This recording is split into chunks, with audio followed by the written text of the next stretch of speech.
আসসালামু আলাইকুম। আমার বক্তব্যের শুরুতেই আমি মহান জুলাই বিপ্লবের সকল শহীদের আত্মার প্রতি আমার শ্রদ্ধা এবং তাদের মাগফিরাত কামনা করছি।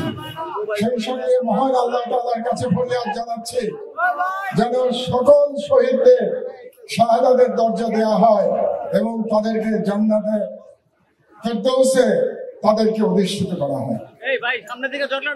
আমাদের এই দেশে যে ফ্যাসিবাদ বিরোধী সংগ্রাম হয়েছে, দীর্ঘ সংগ্রাম, প্রায় 15 বছরেরও দীর্ঘ সময়, সেই সংগ্রামে আলেম ওলামা এবং মাদ্রাসার ছেলেরা এক বিরচিত মহান ভূমিকা পালন করেছে এবং এই লড়াই শুধু 24-এর লড়াই ছিল না, এই লড়াই তার অনেক আগে থেকে শুরু হয়েছিল, যেটা আমার সহকর্মী বলেছেন যে শাপলার আন্দোলনের মধ্যে দিয়ে এই ফ্যাসিবাদ লড়াইয়ের সূচনা হয়েছে এবং সেই শাপলার যারা শহীদ হয়েছিলেন তাদের প্রতিও আমার শ্রদ্ধা এবং তাদের মাগফিরাত কামনা করছি। তারাই সর্বপ্রথম শেখ হাসিনার, ভারতীয় দালাল হাসিনার ফ্যাসিবাদের বিরুদ্ধে আওয়াজ তুলেছিলেন এবং তারা তাদের জীবন দিয়ে এই ফ্যাসিবাদের বিরুদ্ধে প্রতিবাদ জানিয়েছিলেন এবং 11 বছর পরে 2024-এ এই মহান বিপ্লবের, সফল বিপ্লবের মধ্যে দিয়ে প্রমাণিত হয়েছে যে শাপলা চত্বরে যে বয়ানের জন্য যে সাংস্কৃতিক লড়াই শুরু করেছিলেন শাপলার শহীদেরা, সেই লড়াই শেষ পর্যন্ত জয়লাভ করেছে এবং সেই ন্যারেটিভ, সেই বয়ান শেষ পর্যন্ত জয়লাভ করেছে বাংলাদেশে। আমরা আশা করব বাংলাদেশে যেন আর কখনো এরকম কোন ফ্যাসিবাদের উত্থান না ঘটে। আমরা আশা করব বাংলাদেশের জনগণ ঐক্যবদ্ধভাবে ভারতীয় আধিপত্যবাদের মোকাবেলা করবে, কারণ এই ভারতীয় আধিপত্যবাদী বাংলাদেশে ফ্যাসিবাদ জিয়ে রেখেছিল দীর্ঘ 16 বছর ধরে। কাজেই এই ভারতীয় আধিপত্যবাদ সম্পর্কে আমাদেরকে সবসময় সজাগ থাকতে হবে। আজকে বিপ্লবের 1 বছর পরে আমরা যখন দেখতে পাই যে সহযোদ্ধাদের মধ্যে অনৈক্য সৃষ্টি হয়েছে, তখন আমরা খুব কষ্ট পাই।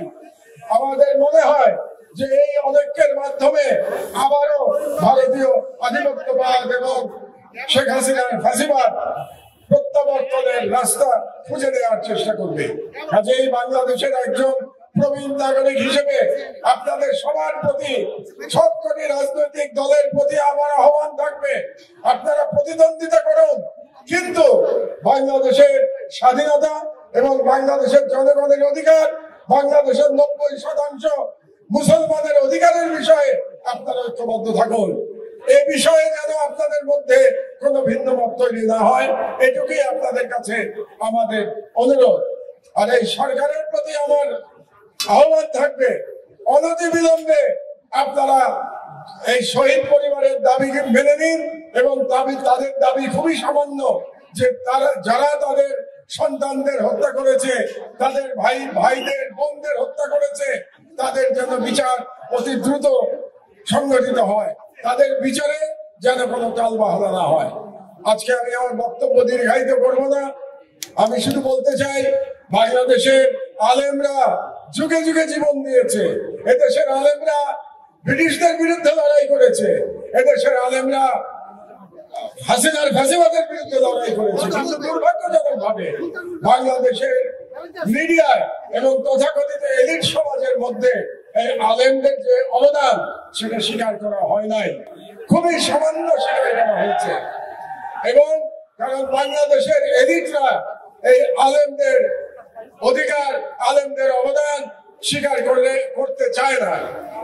আপনারা অবগত আছেন যে আমার দেশ আমার নতুন করে প্রকাশিত হওয়ার পরে আমরা প্রতিটি শহীদের কাহিনী বর্ণনা করেছি, আলহামদুলিল্লাহ আমরা এটা করতে পেরেছি। এবং এই শহীদদের জন্য, জুলাই শহীদদের জন্য আমার দেশের যে সাংস্কৃতিক লড়াই সেটা ইনশাআল্লাহ অব্যাহত থাকার কথা বলে আমার বক্তব্য শেষ করছি। আল্লাহ আমাদের সহায় হোক এবং মহান শহীদরা, মহান জুলাই শহীদরা, শাপলার শহীদরা, সকল শহীদ তারা অমর হোক। মাহমুদুর রহমান সাহেবের মুখ থেকে আমরা যেই মাদ্রাসা শিক্ষার্থীদের অধিকারের কথা শুনলাম, আমরা আজকে এই মঞ্চ থেকে ঘোষণা করতে চাই, মাদ্রাসা শিক্ষার্থীদের কষ্টের গণ অভ্যুত্থান সফল হতো না।